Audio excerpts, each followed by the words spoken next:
This is the story of Jacob, according to Genesis, with a few liberties taken. That's me, Jacob. And this is my story. My mother, Rebekah, was barren. So my father Isaac prayed to God, and she conceived twins. And the Lord said, "The sons in your womb will become two nations. From the very beginning, these two nations will be rivals. One nation will be stronger than the other, and your older son will serve your younger son."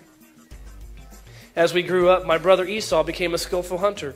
He was an outdoorsman, but I had a quiet temperament and preferred to stay at home. Dad loved Esau because he enjoyed eating the wild game that he brought home. But Mom, she loved me. One day when I was cooking some stew, Esau came home from the wilderness exhausted and hungry. He said to me, "Bro, I am starved. Give me some of that red stew." "All right," I replied, "but trade me your rights as the firstborn son." "Look, I am dying of starvation here. What good is my birthright to me now?" Esau said. But I replied, "First you must swear that your birthright is mine." So Esau swore me an oath, and he sold me his rights as a firstborn. Then I gave Esau some bread and some lentil stew. Short time later, by a similar devious trick, I also stole the blessing from Dad. And then I ran away. I was afraid Esau would kill me, and when I ran away, I met God in a dream. And then I made this vow to God: if God will indeed be with me and protect me on this journey, and if he will provide me with food and clothing, and if I return safely to my father's house, then the Lord will be my God. And this memorial pillar I have set up will become a place of worshiping God, and I will present to God a tenth of everything I give. And then I came to the house of my uncle Laban. I was looking for a wife, and I saw his younger daughter Rachel, immediately fell in love. And so I said to my uncle, "I'll work for you for 7 years if you'll give me Rachel, your younger daughter, as my wife." Of course, after 7 years, there was a sneaky swap, and he gave me Leah instead. So I told Uncle Laban, "If you give me Rachel, I'll agree to work for another 7 years." And Uncle Laban agreed.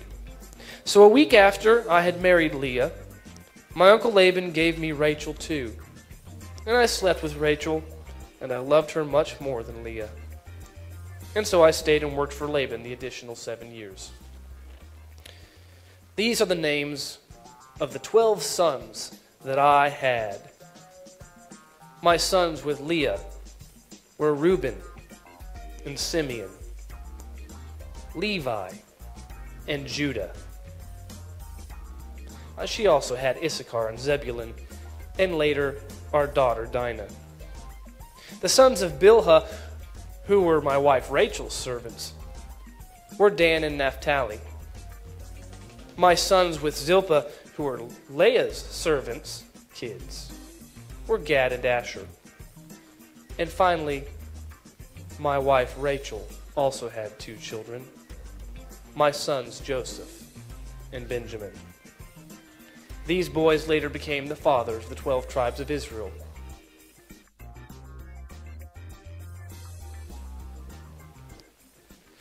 I finally had enough with Uncle Laban and decided to leave and go home. However, I was still afraid of my brother, that he might kill me. And so I called on the Lord, and the Lord came down as a man, and he wrestled with me. And while we were wrestling, that man touched my hip and knocked it out of socket. But he said, "Let me go, for the dawn is breaking." But I said, "I won't let you go unless you bless me." And so the man blessed me with a new name, Israel.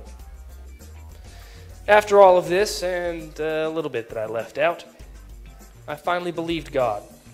And so I called a family meeting and I said, "Get rid of all your idols, purify yourselves, and put on clean clothes. We're going back to Bethel, and I'm going to build an altar to the God who answered my prayers when I was in distress. He has been with me wherever I have gone." When I returned to Bethel, God appeared to me again, and he blessed me and said, "Your name is Jacob, but you will not be called Jacob any longer. From now on, your name will be Israel. and I have been Israel ever since. That's my story. What's yours?